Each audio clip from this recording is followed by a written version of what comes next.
6:30 de esta tarde de viernes, 1 hora menos en las Islas Canarias. Sean todos muy bienvenidos a la redacción abierta en El Toro Televisión. Como siempre, empezamos por la situación sanitaria y a expensas de que lleguen los datos oficiales del conjunto del país, los datos del Ministerio de Salvadorilla. La noticia del día, sin duda, ha sido las extremas medidas tomadas por el Gobierno de la Comunidad de Madrid. Madrid restringe la entrada y la salida de 37 zonas de la comunidad, salvo que sea por motivos justificados. Luego hablaremos de qué motivos se pueden justificar a la hora de entrar o salir en esas zonas. Les tengo que contar, lo primero de todo, que se trata de zonas en las que el índice de contagios supera los 1.000 por cada 100.000 habitantes. Les tengo que contar que estas medidas van a durar 14 días. Les tengo que contar que dentro de esos 37 distritos que van a sufrir esta especie de restricción de las libertades, hay 26 barrios de la ciudad de Madrid. Muchos del sur de Madrid, por ejemplo, Carabanchel, Usera o el Puente de Vallecas. Hay algunos que están en el centro de Madrid, hay otros que están en otras esquinas de la capital, por ejemplo, Ciudad Lineal. Y luego hay poblaciones que tienen porcentajes, barrios, que van a sufrir esta medida extrema de restricción de movimientos, como por ejemplo algunos barrios de la ciudad de Alcobendas, algunos barrios de la ciudad de San Sebastián de los Reyes, algunos barrios de la ciudad de Fuenlabrada, algunos barrios de la ciudad de Getafe, y luego municipios que las van a sufrir enteramente, por ejemplo, Humanes, Moraleja de Enmedio o Parla. Bueno, ¿qué medidas son? Bueno, pues son unas medidas que impiden a los ciudadanos salir de su casa, salvo para cuestiones esenciales. ¿Cuáles son las cuestiones que se consideran esenciales? Ir a trabajar, volver del trabajo, ir a comprar, volver de comprar, ir al médico, a la farmacia o algo esencial y volver, y pocas más, por ejemplo, si los aforos de las cosas que quedarán abiertas en esos lugares que sufren las restricciones, pues tienen que saber que en lo que toca a comercios, los aforos se limitan al 50% y que los comercios cerrarán a las 22 horas. En lo que toca a bares o establecimientos donde se sirvan comidas, estos quedarán reducidos al 50% en el término de aforos y a las 22 horas como horario generalizado de cierres, menos los lugares que se dedican a la entrega a domicilio, al delivery. En términos de culto religioso, los lugares de culto quedan restringidos a 1/3 de su aforo. Los velatorios, pues curiosamente se restringen la asistencia a velatorio a 10 personas si es en un lugar cerrado, a 15 si es en un lugar abierto. Bueno, pues esas son a grandes rasgos, luego lo conocerán pues más a nivel de calle y más a nivel de conexión, que la tenemos prevista para dentro de un poquito, pero les quiero llamar la atención sobre lo que ha sido el avatar político de esta toma de decisiones, unas decisiones dolorosas de restricción de movimientos en diferentes distritos madrileños y contarles pues que esto empezó hace 2 días con unas declaraciones de Antonio Zapatero, el viceconsejero de Sanidad de Madrid, que ya advertía de que iba a venir esto. Luego pues hubo ahí un intenso tira y afloja entre el Partido Popular, Ciudadanos, etcétera, etcétera, etcétera. Otras declaraciones no poco confusas de algunos miembros del gobierno de Isabel Díaz Ayuso y por fin pues ha llegado a primera hora de la tarde de hoy viernes lo que empezará a ser la realidad vigente para 850.000 habitantes en Madrid, la restricción en esas 37 zonas que es una realidad y que entra en vigor el mismo lunes. Así es que, en fin, esperemos que eso surta efecto y que antes de esos 14 días, por razones de bajar ese porcentaje de infectados por 100.000 habitantes, se puedan ir adoptando y se puedan ir liberando algunas de esas zonas. Ya veremos qué. Hoy ha habido alguna nota discordante, bastante de mal gusto. Por ejemplo, Quim Torra, que esta mañana consideraba al presidente de la Generalitat de Cataluña inevitable tomar medidas en Madrid, cosa que, en fin, se podía haber ahorrado claramente. Y un encuentro político que va a tener una importancia, si quieren, menor, pero que ahí se harán la foto de un Sánchez que va a ver a la presidenta de Madrid a ofrecer ayuda en el edificio del gobierno de la comunidad, en la Puerta del Sol. Eso tendrá lugar el lunes. Van a haber imágenes de Sánchez, que hoy ha tenido a bien pues visitar el comité de seguimiento del COVID, ese que no tiene expertos declarados, y pues hacerse la foto para que no parezca que se desentiende más de lo que perciben los ciudadanos, que es mucho. En los momentos en los que se debían haber tomado medidas, orientaciones para trasladarlas a las comunidades autónomas y que no nos viéramos la situación en la que ahora estamos, pues no fue así. Este hombre que ven estaba en La Mareta, luego en no sé qué otros sitios, y al final interrumpió, no se sabe muy bien para qué, sus vacaciones. Tampoco eso se concretó en nuevas medidas, nuevas orientaciones a los ciudadanos, pues nuevas actuaciones desde lo público. Y aquí ha seguido todo el mundo haciendo lo que le ha dado la gana hasta estos momentos de las restricciones. Digo lo que le ha dado la gana porque resulta que hay un vacío muy importante, incomprensible a todas luces, en los centros de salud.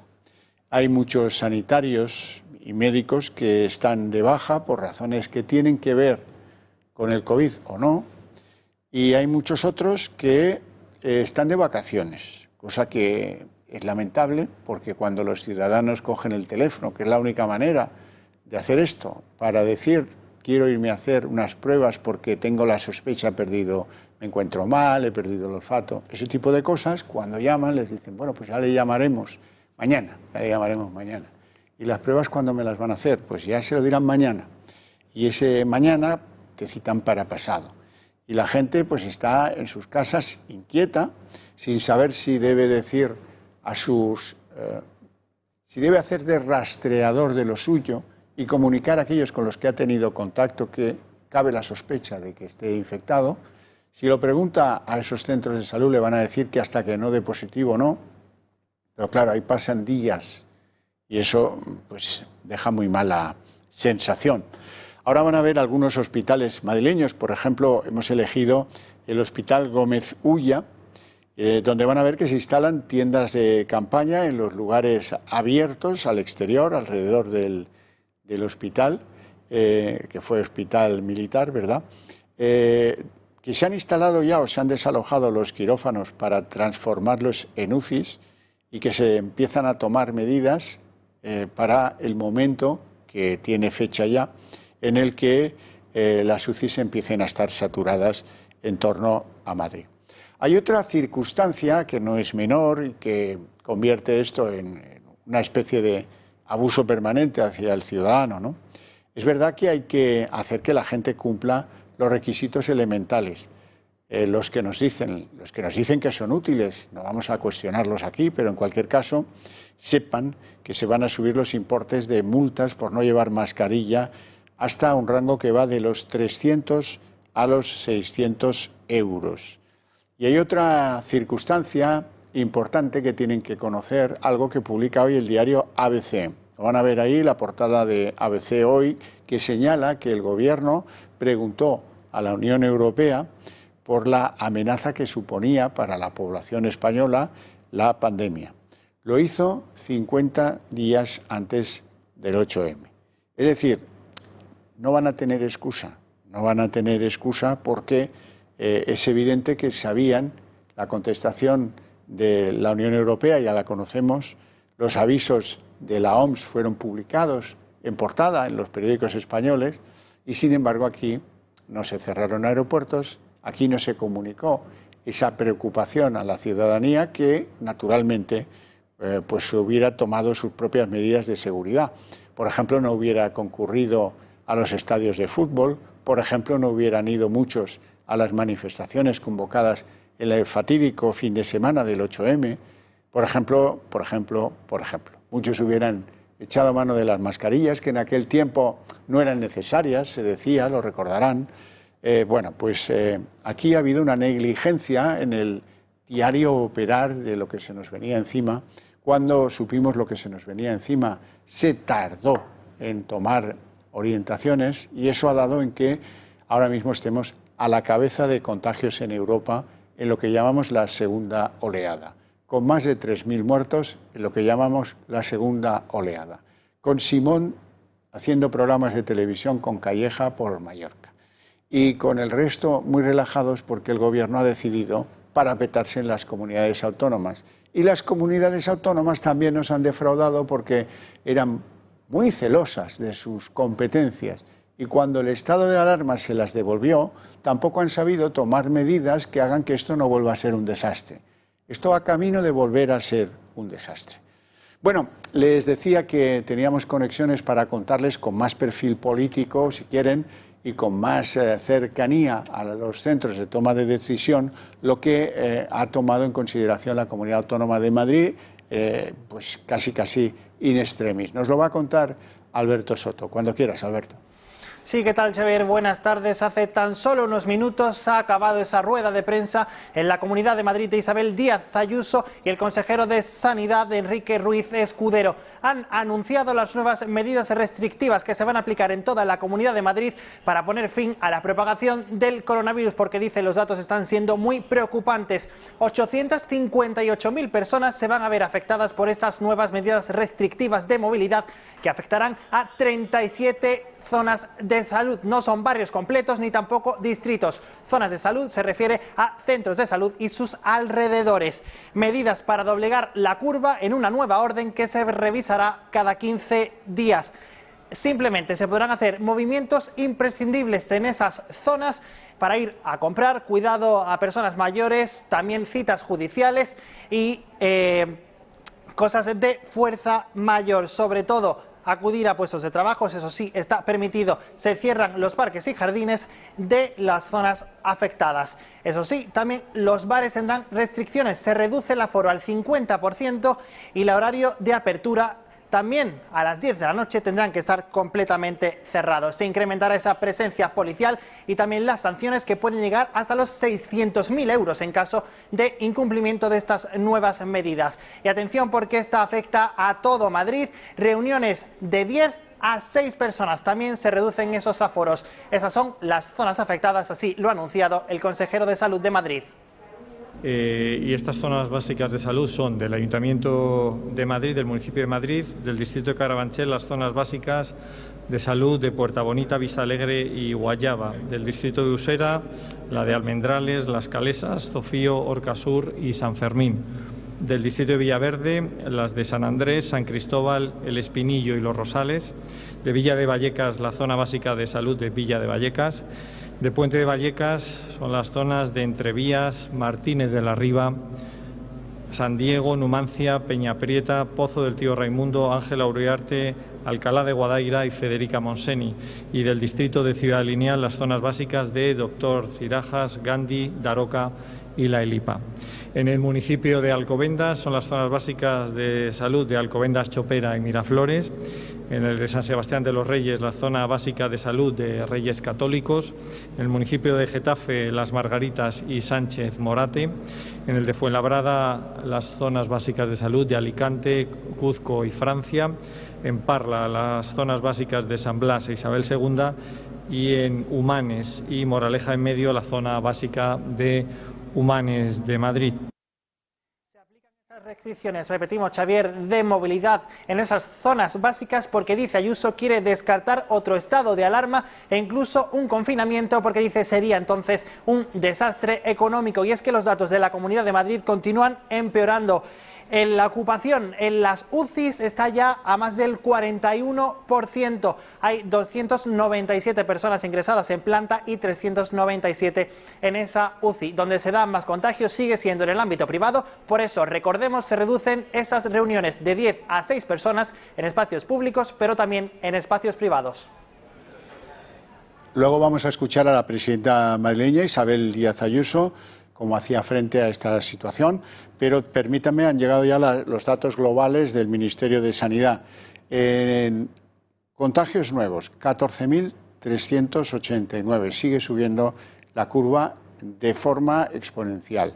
Han bajado el número de fallecidos, eso sí, 90 en las últimas 24 horas. Bueno, y por cierto, una noticia positiva, que va a ser muy complicado hoy meter una noticia positiva. La OMS ha dicho que la vacuna acabará con el peligro que supone en estos momentos el coronavirus en 2022. Bueno, pues ya alguien se compromete a alguna fecha, está bien. Está bien. Vamos a darle un repaso a ver cómo va el coronavirus por el mundo. ¿Por qué? Pues porque estamos ya al filo de los 950.000 fallecidos. La pandemia de coronavirus ha registrado en las últimas 24 horas más de 314.000 nuevos casos, con lo que el total se eleva a más de 30 millones de personas contagiadas y supera las 946 víctimas mortales, según el balance publicado este viernes por la Universidad Johns Hopkins. Por lo que se refiere a las recuperaciones, son ya más de 20,53 millones de personas las que han conseguido superar la COVID-19. Estados Unidos sigue siendo el país más afectado a nivel mundial por la pandemia, con 6,67 millones de personas contagiadas y 197.643 víctimas mortales, tras sumar más de 44.000 casos nuevos. India se mantiene como el segundo país más afectado por la pandemia y supera ya los 5,21 millones de personas contagiadas, con 84.372 víctimas mortales, tras sumar más de 97.000 positivos en el último día. En tercera posición, Brasil registra 4,45 millones de contagiados y 134.935 muertos, tras registrar en el último día más de 36.000 positivos. En la cuarta posición, Rusia acumula 1,08 millones de casos y 18.996 muertos. La quinta plaza la ocupa Perú, con un total de 744.400 casos y 31.051 fallecidos. Cuando son las 18:46 nos vamos a Brasil. Nos vamos a Brasil para ver cómo van allí las cosas, de la mano de la diputada brasileña Carla Zambelli. Muy buenas tardes. Bueno, tardes aquí en España. ¿Qué hora es ahora en Brasil? Aquí también. Muy las bien. 13:40. Ok, Sí, vamos a ver. 5 horas menos. Buenas tardes, Sí. Javier. Por tratar de hacer una comparación, hay dos datos que llaman mucho la atención respecto del coronavirus en Brasil. Uno, que el nivel de los curados son ya 3.750.000, ¿no?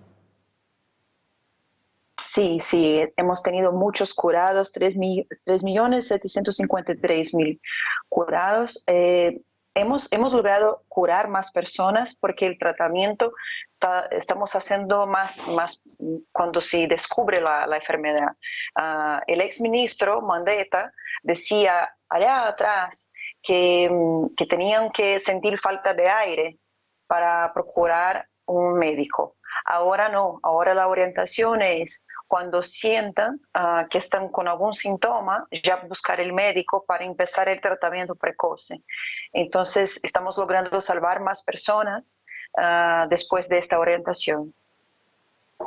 Si comparamos el número de infectados por 100.000 habitantes, los datos brasileños, corríjame si estoy en un error, son 201 casos por cada 100.000 habitantes. Esos son mucho mejores datos que en muchos lugares, aquí en España, por ejemplo, en el entorno de Madrid, donde hoy hemos empezado unas restricciones especiales porque ha habido una segunda ola de contagios. ¿Qué tal van los datos en evolución en Brasil? ¿Tienen la sensación de que remite la infectación? Sí, la infectación está bajando, son menos casos por día, ya hemos tenido una ola más grande, más alta, ahora ya empieza a cambiar, pero lo que pasa es que como Brasil es un país muy grande, entonces hay algunos lugares que están bajando mucho y otros que la segunda ola empieza ya. Pero hemos percibido que poner las personas dentro de casa no funciona, que hay gente que está con mascarilla, por ejemplo, el presidente de nuestra Cámara Federal está con COVID y ha cogido la COVID en un evento del presidente del Supremo Tribunal Federal, que estaba con COVID y pasó a los otros. O sea que poner las personas dentro de casa no se logra la contaminación, no se logra bajar la contaminación. Y el tema de la economía también es un tema muy importante. Y Javier, si me permite, nuestro presidente, cuando empezaba a hablar de la COVID, siempre decía, miren, la COVID y la economía tenemos que tener la misma atención para los dos. Y ha sido muy criticado en el principio de la pandemia. Ahora ya empiezan los periódicos, incluso de la izquierda, de decir, no decir del presidente, no hablar del presidente que tenía razón, pero hablan lo mismo que el presidente había hablado hace meses. Por ejemplo, en marzo, el presidente Bolsonaro dijo que estaba preocupado con las personas que están en casa y sin empleo con la economía en baja, que le tenía preocupación con depresión y suicidio. Y en marzo la prensa de izquierda ha criticado muchísimo a nuestro presidente. También en abril él dijo que iba a no tajar más la importación de vitamina D. Y la prensa puso, sin comprobación ninguna, Bolsonaro cera el impuesto de la vitamina D. Ahora, en agosto, han dicho que la vitamina D es importante para que las personas tengan sobrevida con la COVID. Y también dicen que los indicios de depresión y suicidio ha aumentado muchísimo. O sea, nuestro presidente tenía razón desde el principio y la prensa como que orgullosa no quiere reconocer el dicho del presidente. Pero tenemos mucha esperanza por aquí, Javier. ¿La relación que actualmente existe entre los gobernadores y el presidente Bolsonaro ha mejorado? Ha mejorado, sí, Javier, porque empezaron a percibir que Bolsonaro tenía razón. El gobierno federal está pagando a 67.2 millones de personas, o sea, casi un tercio de la población nacional, un sueldo de 8 meses de sueldo. O sea, las personas que están sin trabajo, los trabajadores autónomos, están recibiendo del gobierno una ayuda. Y los gobernadores empiezan a percibir que esta ayuda es muy importante. Pero el problema de la corrupción sigue afectando el país. Un gobernador ya está afastado del cargo, o mejor, 2 gobernadores que son de Santa Catarina y Río de Janeiro, han sido afastados de sus cargos por el tema de la corrupción. Ya. Dígame una cosa, en Brasil, según tengo entendido, se han registrado, hay que lamentarlo, naturalmente, 135.000 muertos. ¿Un brasileño puede conocer los nombres de los fallecidos? ¿Los nombres? Sí. Me perdona, no te escuché muy bien. Los nombres de las personas, de los 135.000, ¿es fácil conocerlos o es como en España un secreto de Estado? Es casi un secreto de Estado, pero aquí tenemos los cartorios y cuando empezamos a comparar los números de los muertos con los registros en los cartorios, esto cambia. Es como si estuviera muriendo más gente de COVID do que están registrados en los cartorios. Y lo que pasa en los cartorios, como ellos dan el atestado de muerte, estos números son más factibles y más serios, más fiables. Serios, sí, más fiables, exactamente, Javier. Entonces, hay gente incluso que dice que, por ejemplo, he hablado con un chico muy pobre que dijo, mi madre ha muerto de infarto, pero en el hospital me dijeron que si yo pusiera COVID, no tendría que pagar nada para enterrar a mi madre. Entonces, como no tenía dinero para pagar el funeral, pues acepté que se pusiera COVID en el atestado de óbito. O sea que los números aquí no son muy fiables, Javier. Lo siento por hablar de eso, es casi como hablar mal de mi país, pero los alcaldes suelen mentir para lograr conseguir más dinero del gobierno federal, porque la ayuda normalmente sigue los números de la COVID. Entonces yo creo que hay sin mentiras por parte de los alcaldes, por parte de los gobiernos estaduales. Carla Zambelli, te agradezco muchísimo que nos tengas informados de la realidad en tu país, a ver si las cosas mejoran allí y aquí, a ver si la próxima vez que hablamos podemos presentar balances mucho más favorables, tanto en Brasil como en España. Muchísimas gracias, un placer. Muchísimas gracias, Javier. Buena tarde para ti. Bueno, volvemos a España. Volvemos a España, echamos la vista atrás y la pregunta que ustedes y yo nos hacemos es cuándo se van a saturar las UCIs, por ejemplo, en Madrid. ¿Cuándo se van a saturar las UCIs en La Rioja o en cada uno en su comunidad autónoma? Tendrá la misma preocupación, digo yo. Nos lo va a explicar Patricia Tenorio en unos instantes. Cuando quieras, Patricia. ¿Qué va a pasar con Madrid? Esa es ahora la pregunta del millón. La comunidad acumula el 40% de todos los casos de nuestro país y eso significa presión y más presión en los hospitales.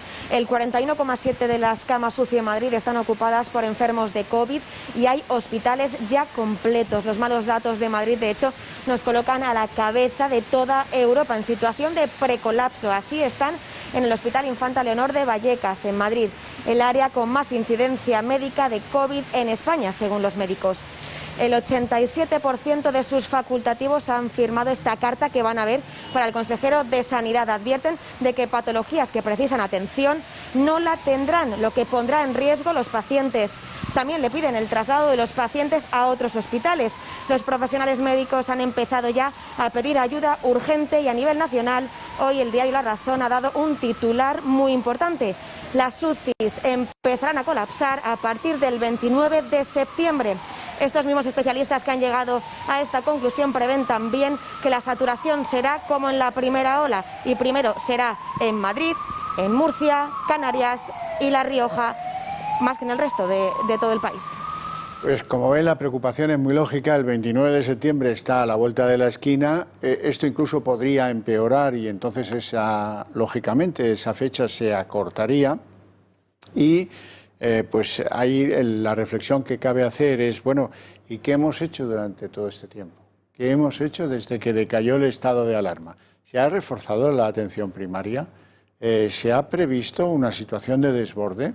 ¿O hemos estado todos esteando a ver si, creyéndonos lo que decía el doctor Simón? Ya saben, el doctor Simón decía, bueno, no pasa nada, hay un aumento de los infectados porque ahora se hacen PCRs, ya, pero son mucho menos graves. La situación, bueno, ¿qué va? Nada que ver con la primera pandemia. Seguro que no es como en la primera oleada, pero es igualmente grave. Está llenando los hospitales. De esto se han empezado a dar cuenta a partir del 12 de septiembre. Hasta ahí, tranquilidad. Incluso el 12 de septiembre seguía diciendo Simón, esto es una meseta, ha subido la meseta, pero cuando la meseta lo que va a hacer es que llegará a un punto en que empezará a caer. Después la meseta caída. Bueno, ha sido al contrario, absurdamente al contrario. Nadie nos ha prevenido sobre eso. El Centro de Prevención, de Coordinación de las Alertas Sanitarias, pues es como si lo cerrasen mañana, por lo que a mí respecta. Yo me sigo las ruedas de prensa del señor Simón y de su sustituta, porque él toma muchas vacaciones, ya saben. Y ahí lo que se nos ha dicho es meseta y luego caída. Y ha sido al revés. De la meseta hemos ido al alza descaradamente como un cohete, dando la nota en Europa, sin que nadie se explique por qué. Hombre, el factor humano, se nos dice. Bueno, pues el factor humano habrá que conducirlo de una manera. Nadie quiere tener problemas, estar en el hospital o tener que ir a la UCI. Nadie, partamos de eso. ¿Ha faltado pedagogía? Pues es posible. Pero eso, oiga, vamos a ver. Que hacen anuncios para no sé qué tonterías, somos más fuertes, saldremos más fuertes, en fin, ya se acuerdan todos. Me gustaría hablar con un cardiólogo y una persona de enorme sentido común, además de un gran profesional de la medicina, para conocer su opinión sobre esta segunda oleada, de la que digo, pues ya llevamos más de 3.000 muertos. Don Ramón Hernández, muy buenas tardes, don Ramón. Muy buenas tardes, Javier, ¿qué tal? Le veo saludable, incluso con cierto bronceado, ¿no? Le veo bueno, bien. Todavía se conserva un poco. Me alegra mucho. ¿Qué opinión tiene usted? ¿Cómo se explica usted este repunte tan bestial que estamos teniendo en muchos lugares de España, no solo en Madrid? Pues efectivamente, Javier, si recordamos otras veces que hemos hablado, yo siempre he dicho que el virus sigue siendo exactamente lo mismo que fue desde el principio. Es un virus que tiene una actividad que se propaga en reuniones, que se propaga en espacios cerrados, y el virus sigue siendo exactamente igual. A mí no me ha sorprendido esta segunda ola porque se creó quizá una falsa sensación cuando salimos de la confinación que ya estaba esto solucionado, y ni mucho menos, no estaba solucionado. Esto no estará solucionado en un cierto tiempo. Hay algunas personas que dicen que el aumento de las infecciones viene a querer decir que en lugares como Madrid, donde apenas ves gente que no lleve mascarilla, sí, es verdad que hay algunos sancionados y tal, pero son la excepción que confirma la regla. Sin embargo, pues uno puede preguntarse legítimamente si la mascarilla ha evitado ese nuevo proceso de infectación tan brutal. La mascarilla no deja de ser un elemento más en la prevención de este proceso. Insisto, lo principal es no juntarse, que es algo de sentido común, pero que no lo hacemos. No juntarse. Juntarse es juntarse. Incluso para el saludo que se está ahora mismo difundiendo de juntarse los codos, no deja de ser otra manera de juntarse.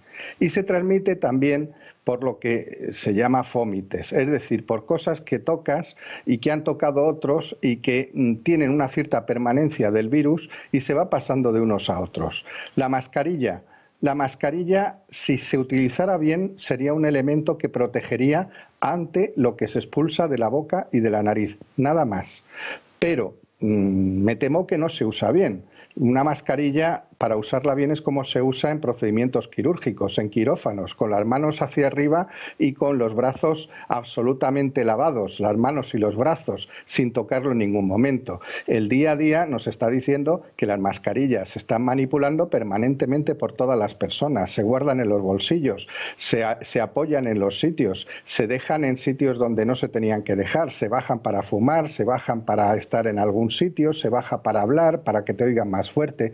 Eso es el día a día. Entonces, en ese momento la mascarilla pierde su función. Yo, sinceramente, la mascarilla creo que debe de ser un elemento más, pero no un elemento principal. Hemos olvidado ya lo que es el lavado de manos, hemos olvidado lo que es una higiene que debería de ser extrema. Pues cada vez que estamos con una persona, con un grupo, que hemos tocado algo, lavarnos las manos. El gel no deja de ser un sucedáneo. Hay que lavarse las manos con agua y jabón. Y si es jabón lagarto, mejor, y perdón por decir la marca, pero es que es el jabón más limpio y mejor que hay. Entonces, es sentido común. No deben producirse aglomeraciones de personas. Yo ahora estoy pensando lo que son los transportes en Madrid. Yo los he vivido desde mi época universitaria hasta ahora, y hay mucha gente que toca las mismas cosas. Pues eso es un caldo de cultivo. Y eso, mientras no se modifique o no se organice de alguna manera, pues seguirá siendo un mecanismo de transmisión, por ejemplo. Doctor Hernández, su especialidad es la cardiología. ¿Cómo están las hipótesis de perjudicar el corazón de los que han tenido que ver con el virus? Han sido afectados, han dado positivos, han estado hospitalizados. ¿Cómo va la perspectiva cardiológica del COVID o del post-COVID? El virus es un virus que ataca la célula humana a través de un receptor, el receptor ECA2.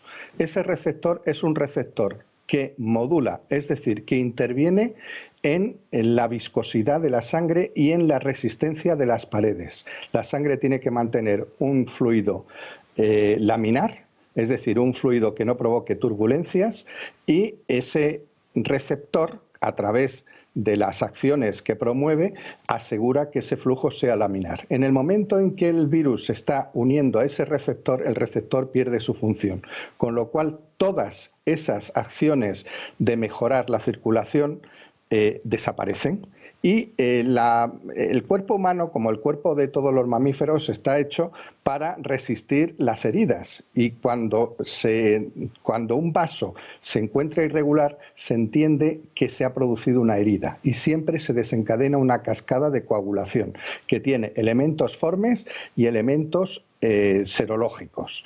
Y eso es lo que forma los trombos. Los trombos tienden a formarse fundamentalmente en riñón, corazón, pulmón y cerebro.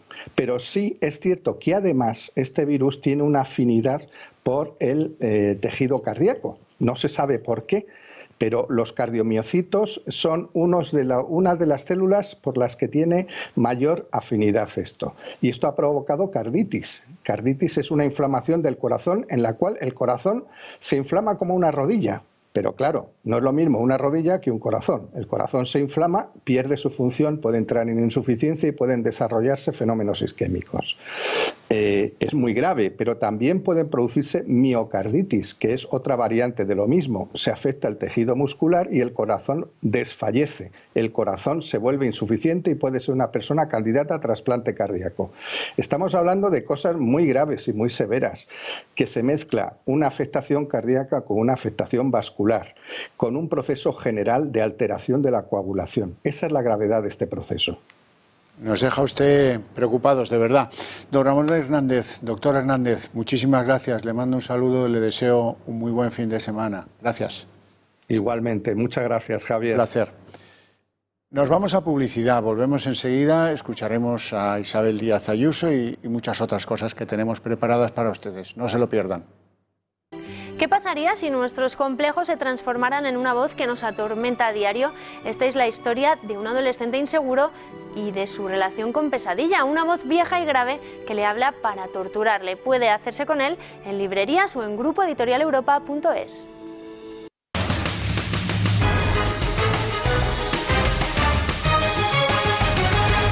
Bueno, abrimos el territorio de lo político y les presento ya a nuestro invitado, don David Gómez. Abogado, buenas tardes. Muy buenas tardes, Xavier. Bueno, hoy es un día aciago para los intereses políticos de la lideresa de la comunidad más importante de España, Isabel Díaz Ayuso, y vamos a ver cómo nos salen estas medidas de restricción de libertades para 850.000 habitantes de Madrid, que se dice pronto. Y además barrios muy populares de la ciudad de Madrid y, bueno, y pueblos muy populares también, que, bueno, que van a restringir la movilidad a partir del día 21, corrígeme si me equivoco, ¿no? Creo que es así. Bueno, la cuestión es que durante 14 días, yo ya se lo he dicho antes, los barrios, lo han oído del consejero, los pueblos, etcétera, etcétera, los tipos de limitaciones, los aforos, los viajes, las visitas, todo eso va a quedar pronto lo haremos, espero que esto dure tan solo 14 días más el día lunes. Bueno, la cuestión es, desde el punto de vista político, vamos a escuchar a Ayuso, que yo se lo había prometido y ya se me olvidaba. Escuchamos a Ayuso a ver cómo lo ha contado. Queda restringida la entrada y la salida en estas áreas, salvo para cuestiones necesarias, básicas, como puede ser asistencia médica, obligaciones laborales, legales, educativas o el cuidado, por ejemplo, de personas mayores o cualquier cuestión de fuerza mayor. Se permite circular dentro de estos perímetros, pero las reuniones privadas se van a tener que reducir a 6 personas. De 10 pasamos a 6. Y también va a haber una reducción de los aforos con carácter general del 50% y se suspende la actividad en parques y jardines. Esto es terreno abonado, abogado, porque ya hay manifestaciones esta misma tarde-noche, aunque llueva, es igual. Van a decir algunos que mira cómo es el sur lo que se confina, lo que se restringe, y ahí pues los trabajadores. El sur, efectivamente, y también por todo lo que es la zona de Vallecas, Puente Vallecas.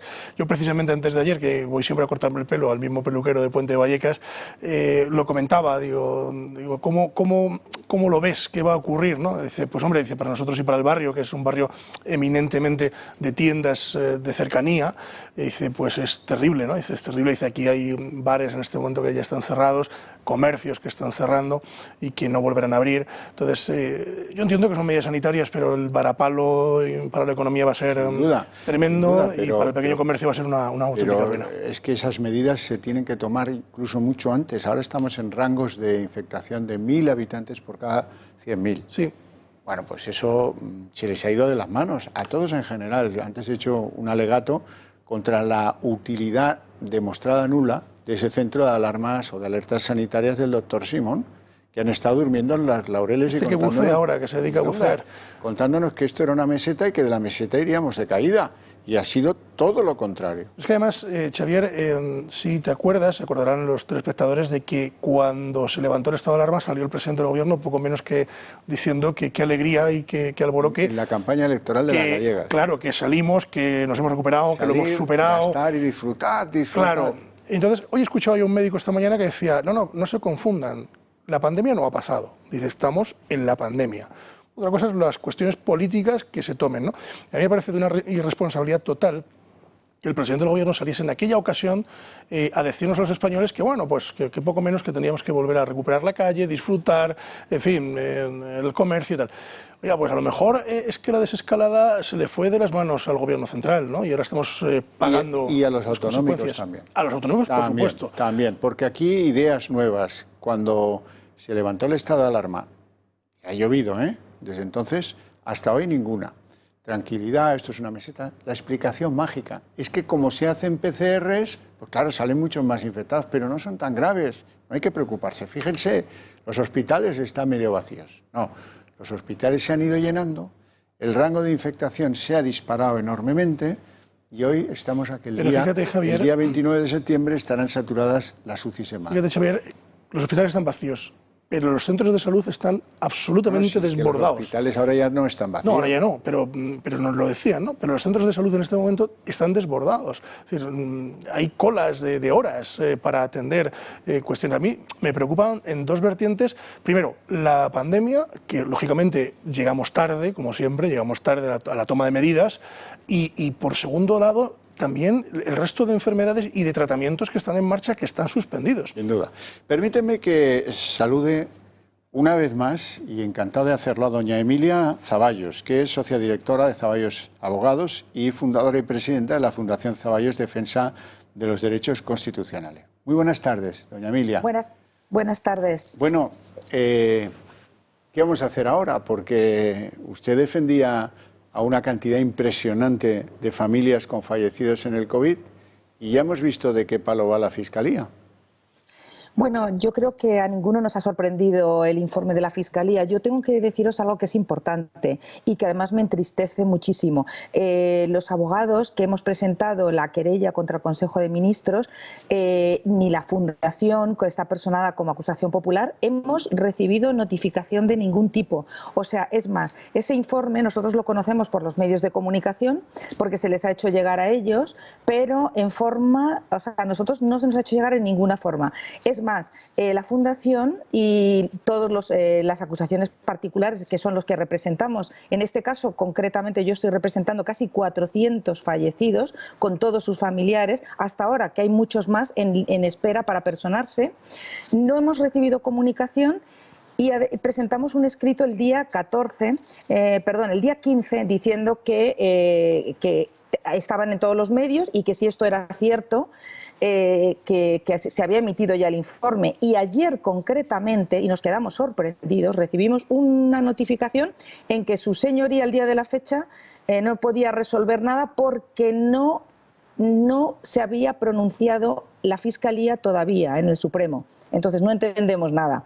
Si a mí a fecha del día 16 me están diciendo que en el Tribunal Supremo, en la sala, no consta que la Fiscalía haya presentado nada y en todos los medios y la Fiscalía ya dice que ha presentado su informe sobre las 50 querellas y toda España lo tiene porque lo tenemos todos, que me digan qué pasa, porque todavía eso nos sorprende muchísimo más, ¿no? A todos los familiares de las víctimas y desde la Fundación, lógicamente. Bueno, yo le aseguro que he leído las 300 páginas, que estoy encantado de enviárselas si quiere, pero que usted... No, las tenemos. Ya las tiene, ¿no? Claro. Sí. Claro. Pero las tenemos, claro, lo que no es normal es que no las tengamos por la vía procesal y que las víctimas se enteren de estos informes por los medios. Es muy triste porque ya bastante dolor tienen por las pérdidas de los seres queridos y esa información que les falta, esa información que consideren veraz y qué es lo que ha pasado en realidad en la gestión de la pandemia, y que se enteren así, yo creo que no es lo más adecuado. Me gusta ver que no soy el único al que le gustan los edificios bien construidos, y usted es un ejemplo de persona a la que le gusta que las cosas se hagan como se tienen que hacer y no de otra manera. Pero bueno, si me permite, vamos a dar por hecho lo que ya sabemos que es verdad, que es que la Fiscalía está por quitarle problemillas al gobierno de en medio y que ha resuelto, siendo que los motivos eran diferentes, los delitos pretendidos eran distintos, las argumentaciones, siendo la sensibilidad es muy importante en la vida. ¿Qué le voy a contar?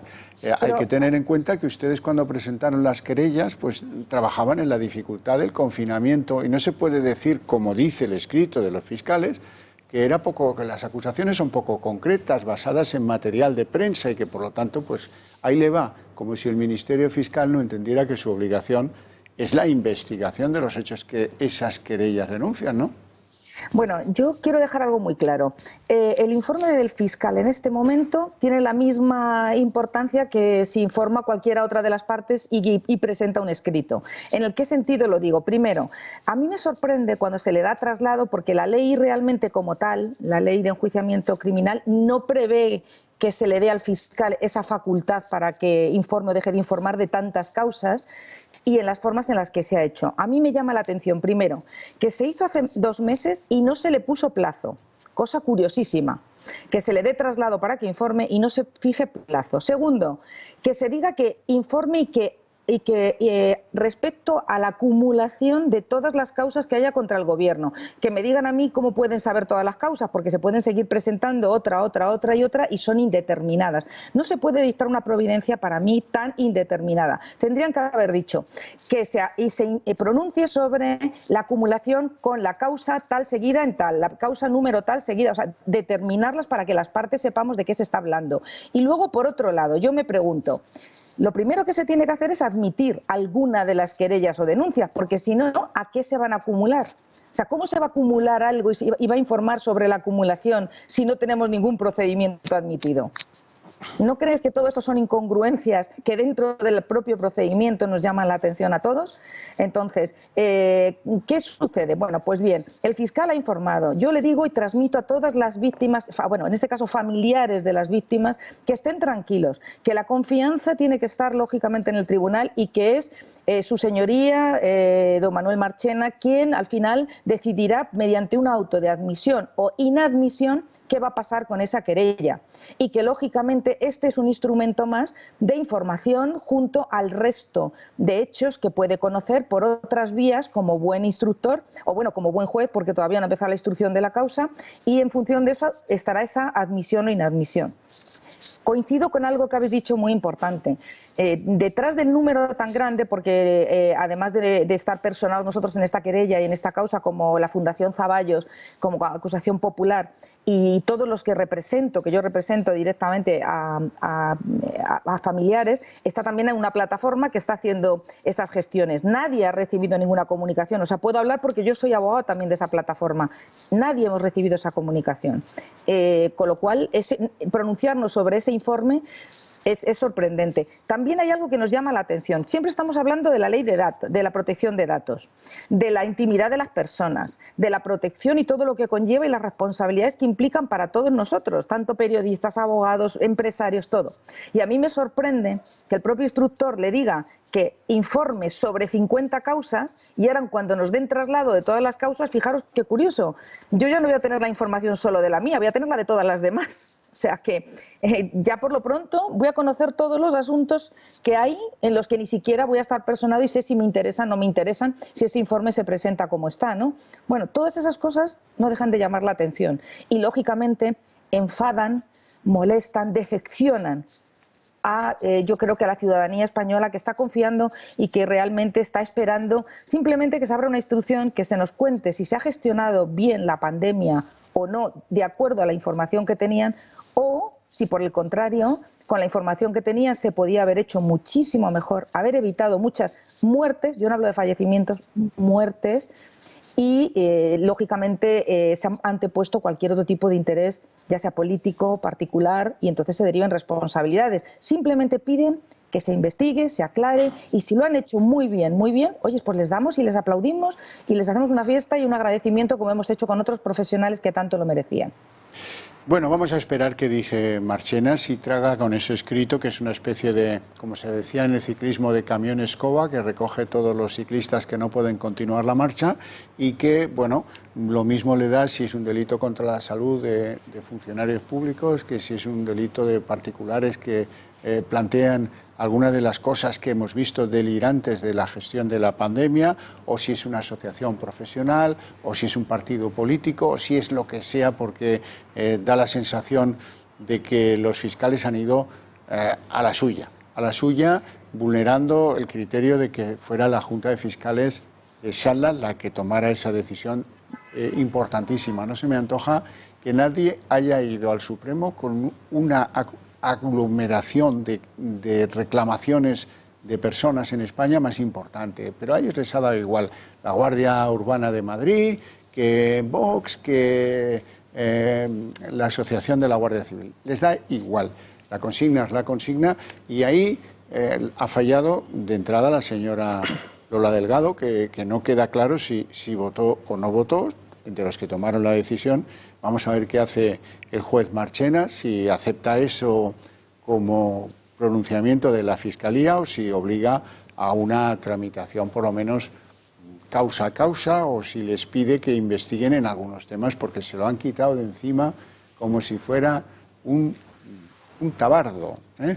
La verdad es que la justicia, si esto, la Fiscalía, el juez Marchena lo da por bueno, algunos se van a quedar muy decepcionados de cómo se resuelven las cosas en el Tribunal de Justicia más prestigioso que tenemos en España, que es el Supremo. Por supuesto. Y además yo creo que es un momento en el que la transparencia es vital, y creo que el hecho de que se abriese este procedimiento, se tramite una instrucción y una investigación con los resultados que tengan, o sea, buenos, sería estupendo, que se han hecho las cosas lo mejor que se podía, que no, pues que se resuelvan de la forma adecuada. Yo creo que nos devolvería a todos los ciudadanos la confianza en las instituciones, en las administraciones, en la justicia. Mira, la confianza en el sistema, que yo creo que ahora mismo lo que estamos todos es decepcionados. Estamos un poco, a mí cuando yo hablo con las víctimas, fíjate, es muy curioso porque hemos hablado con muchas. Yo he llegado a recibir personalmente más de 100 llamadas y seguían entrando y no podías atenderlas, diarias. Y hemos atendido, yo he atendido personalmente y junto con muchos voluntarios de la Fundación.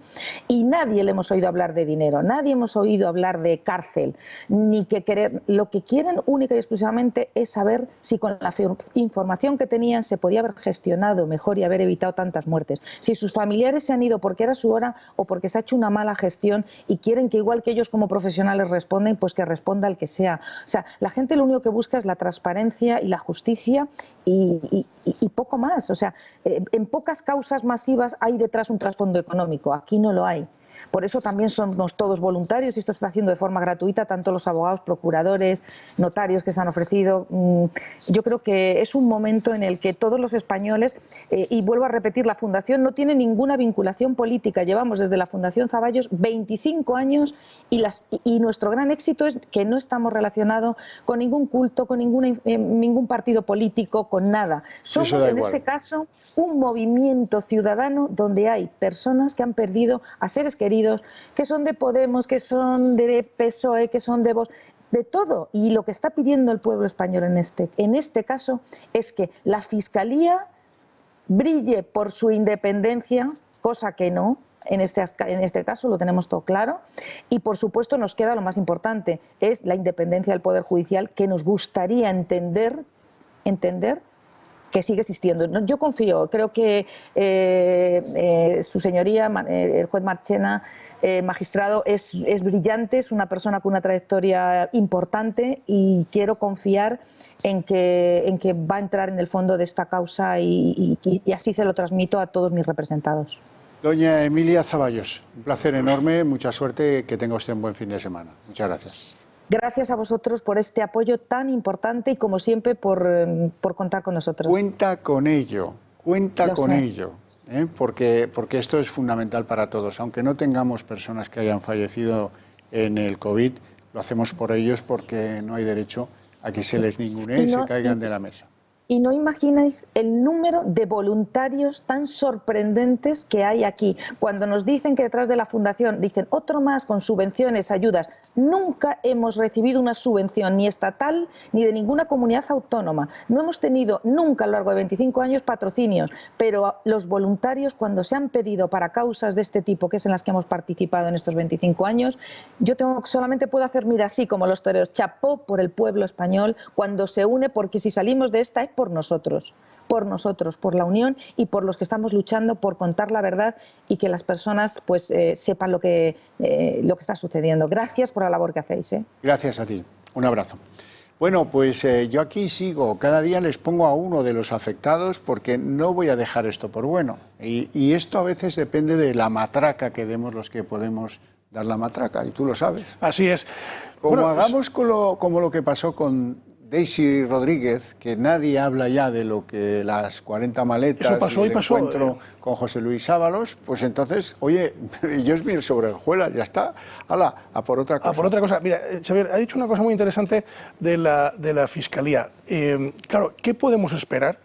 ¿Qué podemos esperar de la obscenidad de que la exministra de Justicia sea fiscal general del Estado? Es decir, que la exministra de Justicia del gobierno del presidente actual es su fiscal del Estado, su fiscal general.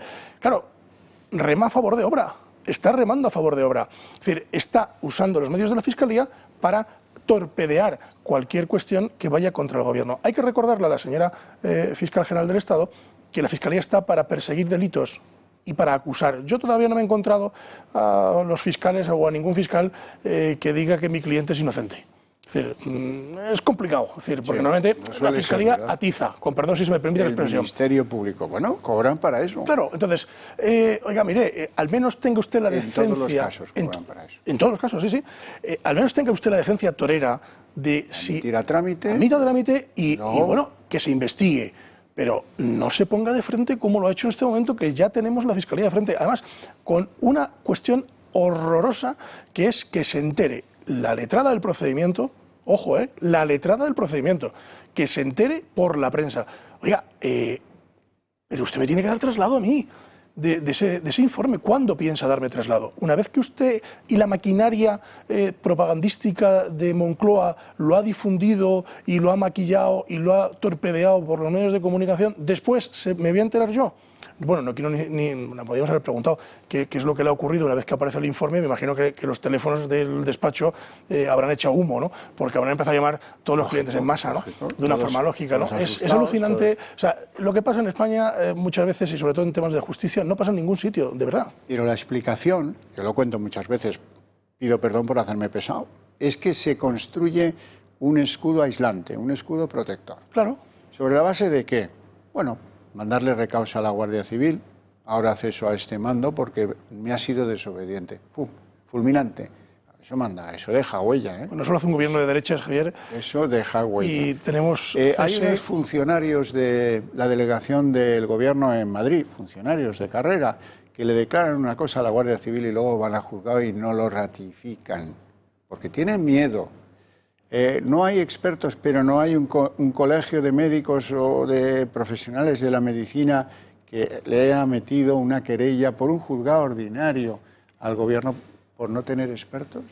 ¿Cómo es esto? Si yo tengo en Madrid, anda que no hay en Madrid especialistas en salud pública, virólogos, microbiólogos, en fin, lo que ustedes quieran. Y no había tal comité de expertos, pero si es que de verdad España está entumecida, da la sensación de que la gente, o una de dos, o ha tirado la toalla y dice, bueno, mira, es igual, yo ya tal, actitud que no nos beneficia en nada y de la que no vamos a sacar nada en el futuro, o tiene miedo. Pero, Xavier, ¿qué te puedes esperar también por ejemplo, del señor Don Simón, que ahora está buceando y grabando un programa de televisión? Oiga, usted no es científico, no debería de estar... nadie le dice que no se divierta, faltaría más, y de que no haga sus cuestiones, pero hombre, no parece estético, no parece estético.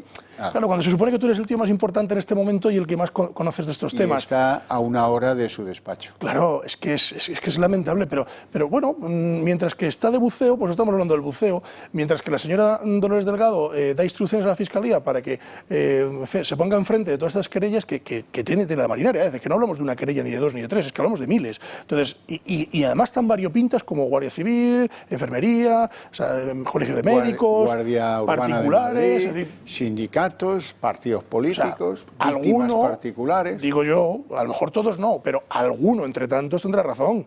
Alguno. Es decir, al menos por confundirse. Ninguno. Pues no tiene ninguno. Ya está. Claro. Hala, a por otra cosa. Es alucinante. Bueno, vamos a abrir la compuerta de la política, que hoy tiene temas importantes, importantes.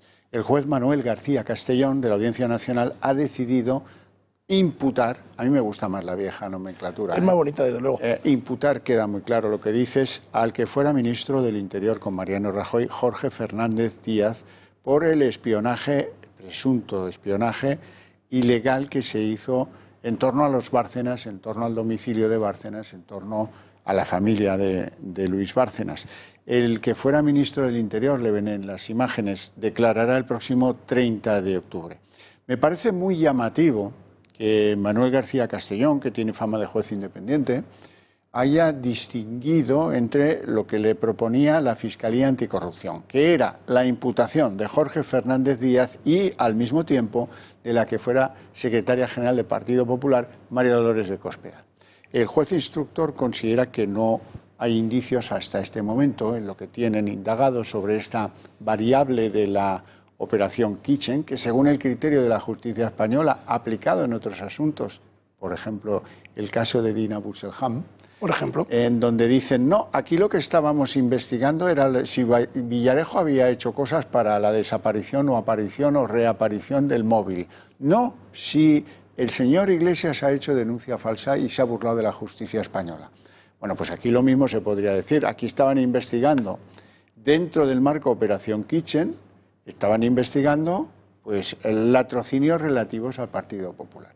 Y de repente, pues se abre una variable de la causa que es el espionaje, que con 70 policías, villarejos y no villarejos, comprando al chofer de una manera repugnante y descarada, mandando a un cura falso con una pistola a atemorizar. No, nos reímos, pero eso pudo acabar como el Rosario de la Aurora. Desde luego que pudo acabar como el Rosario de la Aurora. Convirtiendo al chofer en policía para pagarle con 53.000 euros, que se sepa, que luego a lo mejor el CNI puso otros 53.000 o no lo sé. Pero en cualquier caso, la materia ha cambiado. Entonces, vamos a ver, para unas cosas la materia puede cambiar y para otras, eso no se investigaba. Es la doble vara de medir, es la doble vara de medir. Aquí, con el tema de Jorge Fernández Díaz, tenemos tela que cortar, es decir, vamos a ver cómo y cómo se desarrolla todo esto. Desde luego es, al menos desde mi punto de vista legal, es al menos grave, ¿no?, que se usen los medios públicos para hacer una investigación. Siendo que estás en el gobierno. Estando en el gobierno, muy grave. a mí me parece muy grave. Vamos a ver si esto realmente es así o como tú bien decías al principio, es presuntamente es así. Presunción de inocencia siempre. Vamos a hacerlo así. A mí me gustaría que fuera concretamente absolutamente inocente, pero tendremos que ver o dejar la investigación judicial. Lo que pasa es que aquí hay un elemento de verosimilitud, que es que hay un testigo de cargo. Claro, sí, que era nada más y nada menos que el secretario de Estado de Interior. Que como hablamos el viernes pasado, dejó por escrito. Se fue al notario, no que lo dejase por escrito, se fue al notario a levantar acta de lo que le estaba pasando. Sí, y de los pantallazos y demás. Bueno, aquí tenemos, el Partido Popular en este momento tiene un problema, está claro que lo tiene, tendrá que atajarlo. Pablo Casado tiene en este momento una oportunidad de oro desde mi punto de vista para hacer un corte con el pasado, o sea, romper de forma absoluta, ¿no? Porque lo que está claro que de demostrarse que esta operación de espionaje a Bárcenas es verdad y es real y se hizo, como presuntamente parece ser que se hizo, tendremos un problema. Pero fíjate, Xavier, que es Bárcenas investigado o sea, es como Pepe Gotera y Otilio, ¿no? Es decir, Bárcenas por un lado, luego parece ser que le investigan con la Operación Quinches por otro, es decir, sus propios compañeros, o sea, en fin, al suelo que vienen los nuestros. No, pero es magnífica la oportunidad para la izquierda española de morderle el tobillo a Casado y al Partido Popular, pues es magnífica. ¿Por qué? Porque ¿qué buscaban en esos papeles de Bárcenas? Claro. Que había sobresueldo. Es lo que buscaban, efectivamente. ¿Y quién debía ser los cobrantes de los sobresueldos? Pues es evidente que Mariano Rajoy y algunos otros de su entorno. No sé Desde luego yo no entiendo, si no fuera así, o presuntamente fuera así, yo no entiendo la operación tan mastodóntica con 70 policías detrás de este señor, un cura falso. Y dinero de los fondos reservados, dinero y tal. Y cosas extrañísimas. No tiene ningún sentido, es decir, desde mi punto de vista, yo no estaba Luego hay otro asunto chusco de alguien, la señora Bárcenas tiene un taller de restauración de pintura y de muebles y de no sé cuántas las cosas. Bueno, pues mandaron a uno con un cuadro en la mano a ver si descubrían pues quién había en el taller de restauración o no sé qué cosas, pero operaciones que tienen mucho del estilo Villarejo. No digo yo, no voy a acusar a nadie de nada, pero esto huele a Villarejo a una hora lejos. Sí, seguramente sí, es que esté detrás o cerca o pasaba por allí, ¿no? Entonces, pero repito, que es que al final algo tendría que estar buscando el personal para montar un operativo tan espectacular, bueno, que nos enteramos ahora, ¿no? Con 70 tíos, con fondos reservados de por medio. ¿Te acuerdas que hace mucho que no escuchamos hablar de los fondos reservados, ¿eh? Hace bastante, que no, y de repente lo escuchamos ahora, ¿no? Entonces, claro, oiga, la izquierda española en este momento se lo están poniendo en bandeja de plata, es decir, para darle el cañonazo, vamos. Eso parece, pero no todo vale porque yo me ha parecido una decisión digna de Manuel García Castellón que distinga entre la secretaria de Estado y Jorge Fernández. Es que yo creo que son dos cosas distintas. La secretaria general del partido. Sí, yo creo que son dos cosas distintas, ¿no? Una cuestión es la secretaria general del Partido Popular y otra cosa distinta, Jorge Fernández Díaz, que era ministro. Es decir, son dos cuestiones totalmente distintas, porque por un lado tú puedes encausar a alguien que ocupa un cargo orgánico dentro de un partido, como en el caso de Cospedal, y por otro lado tienes que investigar a alguien que ha sido una figura pública y un cargo público, no orgánico. Entonces, creo que son dos cuestiones distintas, ¿no? Una cuestión es... Sí, pero recuerde que lo daban por hecho. Sí, no, lo daban por hecho. Otra cosa es que no sé qué suerte correrá en el juzgado, le deseo la mejor, el señor marido de la señora Cospedal. Claro. Me aparece entre los objetivos de estas operaciones en torno a Barcelona. Pero ahí la Fiscalía volverá otra vez a ponerse a favor de obra. Es decir, eso lo tenemos claro. Con las víctimas del COVID no va a remar a favor de obra, olvídate. Ahora bien, con esto que les interesa y que lo venderán muy bien y que le contarán a la sociedad española, mire qué malos son los del Partido Popular y los de derechas y tal, qué mala gente, que los estamos persiguiendo. Sin embargo, a los ciudadanos no les ayudan en los temas de la responsabilidad que ellos mismos presuntamente pueden tener. Así es. Bueno, vamos con el Valle de los Caídos, que hoy vuelve a estar de noticia. ¿Por qué? Porque ha dado una explicación. Vamos a ver, muchos creen que el verdadero objetivo de la izquierda española en el gobierno de Sánchez Iglesias es acabar con cualquier signo religioso en el Valle de los Caídos. La ley que contaba el otro día, Ley de Memoria Democrática, dice Carmen Calvo, tenía previsto desalojar a la comunidad benedictina que está desde que se creó allí en lo que se llama un templo, dentro de lo que la gente ordinaria entendemos como un templo. No he oído a nadie de la Iglesia Católica Española decir, ¿cómo que se vayan los benedictinos allí? Vamos a defenderlos, ni hablar. Vamos a recurrir a esta ley democrática de la memoria o de la memoria democrática ante quien haga falta, ante Bruselas, ante el Tribunal Europeo de Justicia o lo que sea, pero eso no se puede hacer así. No lo he oído, insisto. La cuestión es que para muchos españoles, desde hace mucho tiempo, el objetivo es la cruz. Esa cruz que se ve desde tan alejado del Valle de los Caídos y tan alejado que se ve desde Galapagar, ¿saben? Y hay alguno que vive en Galapagar para el cual eso es insufrible, ver la cruz cada mañana desde luego pasea por el entorno este del Marqués. Bueno, hoy ha dado una pista Carmen Calvo, vamos a escucharla y luego lo interpretamos, porque a lo mejor yo me paso de listo, pero yo he creído interpretar que lo que dice la señora Calvo es que tal vez un lugar menos visible para la cruz. Vamos a escucharla. Y no podemos tener en nuestros espacios públicos ni símbolos, ni personajes, ni elementos que perturben los actuales valores de la convivencia de nuestro país, la resignificación del Valle de los Caídos. Esta ley ya determina que será un cementerio civil para la paz, el perdón y el descanso de aquellas víctimas, una vez, sobre todo, que el dictador ya no está afrentando con su presencia, con su tumba, la existencia de quienes allí están. Será el cadáver del dictador lo que supuestamente ha afrontado. rentable. Te dejo meditar la respuesta. Vamos a escuchar en directo al alcalde de Madrid, a José Luis Martínez Almeida. Con ellos no va la pandemia, va con todos y cada uno de los más de 3.300.000 personas que vivimos en esta ciudad. Somos todos y cada uno de nosotros, cada uno desde la responsabilidad que le corresponde, cada uno desde el lugar donde esté, cada uno desde el sitio que ocupe, a quienes nos corresponde vencer a esta pandemia. Es por eso que desde el Ayuntamiento de Madrid vamos a seguir trabajando como lo hemos hecho a lo largo de todos estos meses, con cercanía, siendo conscientes de los problemas que tenemos, siendo conscientes de la pandemia que nos está asolando, siendo conscientes de que no hemos vencido al virus, pero siendo conscientes de que con la fuerza de todos acabaremos venciendo a este virus, insisto, con independencia del lugar donde se resida en la ciudad de Madrid. La comunidad se ha guiado por criterios estrictamente sanitarios, científicos y técnicos para determinar las medidas restrictivas, pero eso no quiere decir que en el conjunto de la ciudad no se tengan que seguir adoptando determinadas precauciones y seguir cumpliendo las recomendaciones y obligaciones que se nos indican por parte de las autoridades sanitarias. Si somos capaces, todos y cada uno de nosotros, en todos y cada uno de los momentos de poder hacerlo, cuanto antes seremos capaces de vencer a esta pandemia. Por eso, en primer lugar, decir que apoyamos las medidas de la Comunidad de Madrid, que apoyamos las medidas de las autoridades sanitarias, como hicimos en todo momento, con independencia del Gobierno del que dependiera la condición de autoridad sanitaria. Nunca discutimos lo que debíamos hacer según se nos había dicho por las autoridades sanitarias y, por tanto, eso es lo que nos corresponde hacer.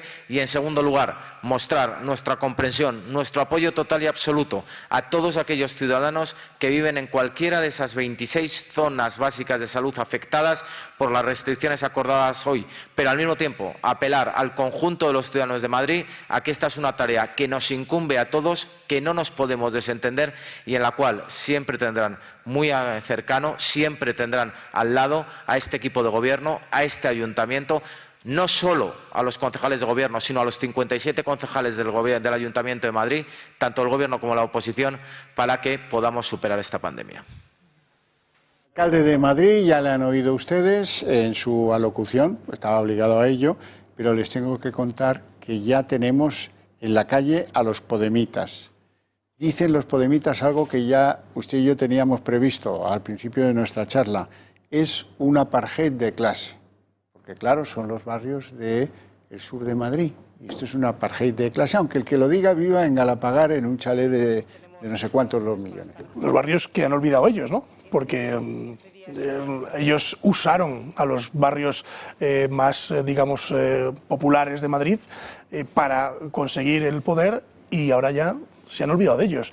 Y usamos a los barrios, ahora por lo que estamos viendo, a nuestra gana, ¿no? Es decir, ahora, pues claro, solo se confina a los más populares. No, mire, perdone, yo me imagino que será una cuestión meramente sanitaria. O sea, es que Podemos siempre le saca la punta a las cuestiones, es decir, no, a los pobres y los ricos, pero es que eso no se lo cree nadie ya, Xavier, porque lo de los pobres y los ricos, que lo diga Podemos, no se lo cree absolutamente nadie. Es decir, usaron a los pobres, por así decirlo de alguna forma, para conseguir el poder y ahora se han ido a Galapagar. Sí. Y ven la Cruz del Valle de los Caídos desde la mansión que tienen allí los señores marqueses, pero no solo ellos dos, sino todos los que formaron aquello. Si en algún momento tenemos tiempo, podríamos analizar dónde están los fundadores de Podemos, dónde están y qué hacen. Se han olvidado del pueblo, el pueblo solo sirve para llegar al poder, nada más. Es como eso. Buenos leninistas. Claro. Vamos a hacer una pausa y luego volvemos al Valle de los Caídos.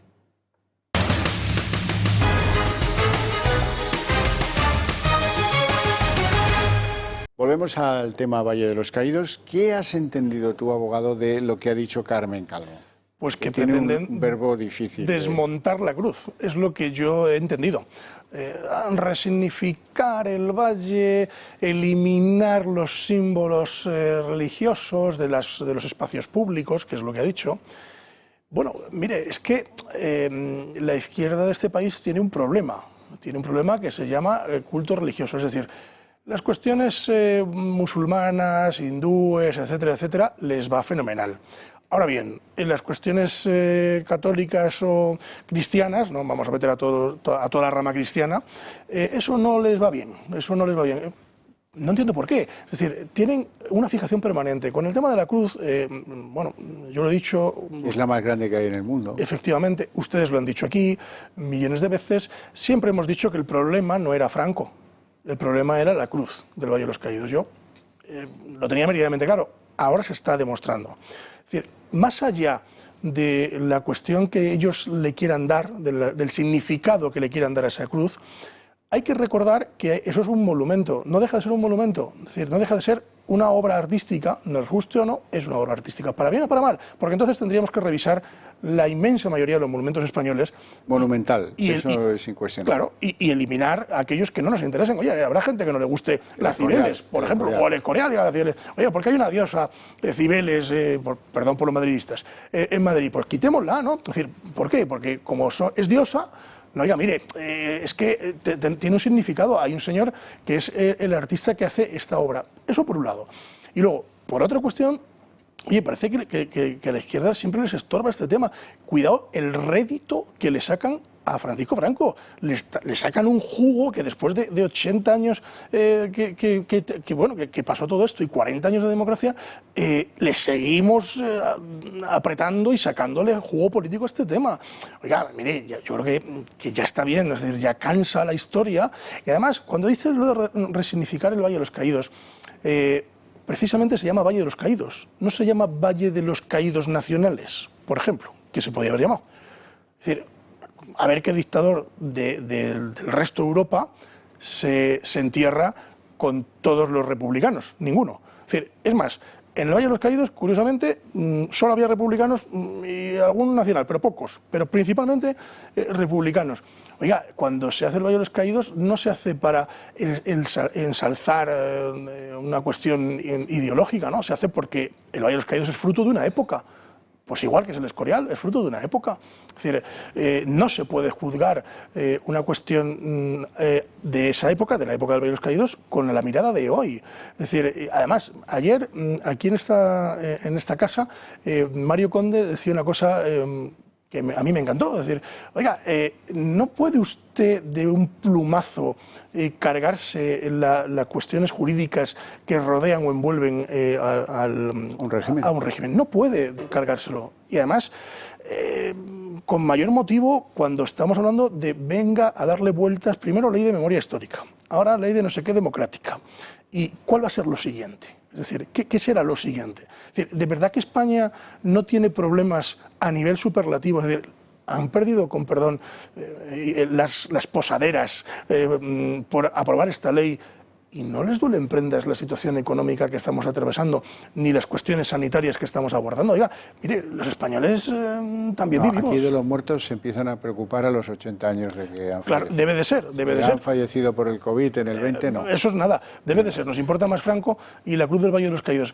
De todos modos, espero y deseo que no la desmonten, pero no por una cuestión de que la hiciera Franco o que no la hiciera Franco, es decir, por una cuestión, oye, de historia. Es decir, al final, la historia es la que es. Es decir, no la podemos reescribir, es decir, no se puede reescribir la historia.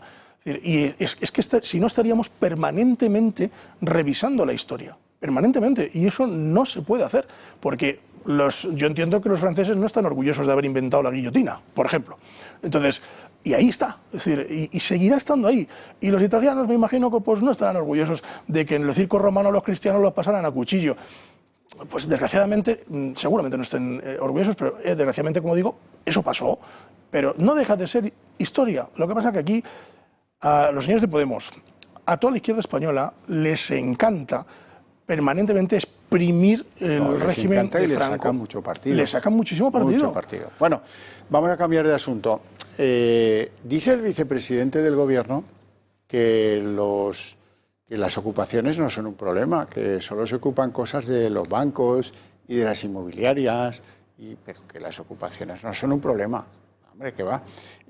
Precisamente en la misma semana en la que la fiscal general, doña Dolores Delgado, manda una instrucción a los fiscales para ver si dejan de ser un problema las ocupaciones, que son 40 denuncias diarias y 3.600 las que llevamos en el 2020, a pesar de que hemos estado 3 meses encerrados. Dice en casa. que no es un problema. Bueno, dice que no es un problema, pero todos se han puesto a la carrera, porque como es un problema, se han puesto a la carrera y ha habido unas instrucciones del Ministerio de Marlaska, del Ministerio del Interior a la policía, que Jupol dice que eso no sirve para nada para atajar el problema. Vamos a escucharlos.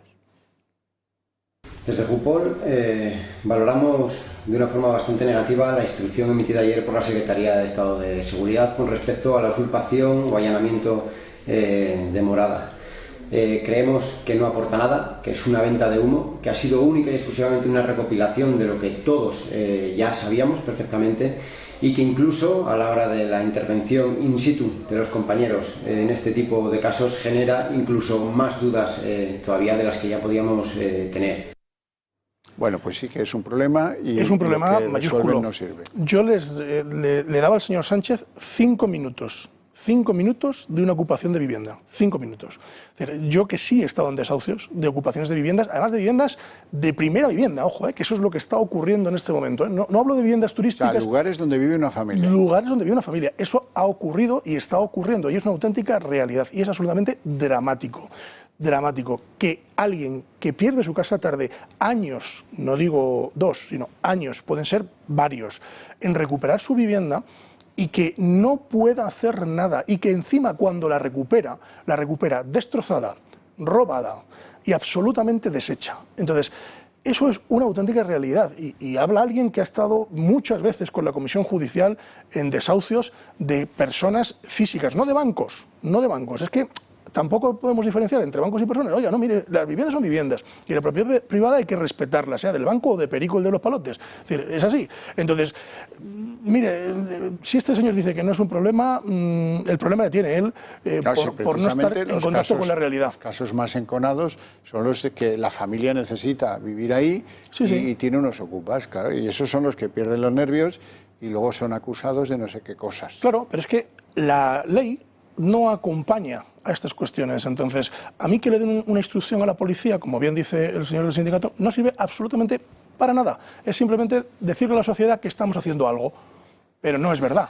No se está haciendo nada. Lo que sirve es modificar la ley de enjuiciamiento civil, por ejemplo, para que efectivamente se pueda inmediatamente echar. ¿Por qué tarda un procedimiento de media año y medio, 2, en echar a un ocupa, ¿no? Pero es que además es mucho más sangrante, es decir, cuando de repente vas a una vivienda a hacer lo que llamamos nosotros el lanzamiento y te encuentras a alguien que no era el ocupa contra quien te dirigías, se suspende el lanzamiento y volvemos a empezar.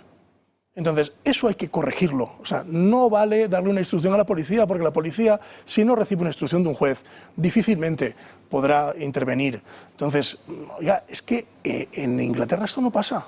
O sea, ni en Francia, ni en Alemania. Esto no pasa. Es decir, te echan inmediatamente. Es decir, aquí, cuando alguien ocupa una vivienda, bueno, te voy a contar, y no desvelo ningún secreto profesional, lo que me dijo a mí una juez por teléfono en la puerta de la vivienda de un señor que teníamos que echar, ¿no? Oiga, mire, es que en los tiempos de pandemia, claro, tenemos que suspender el lanzamiento. Digo, claro, y los señores que están ocupando tienen derecho a vivir en la casa ocupada de un cliente mío, y los otros, el cliente mío no.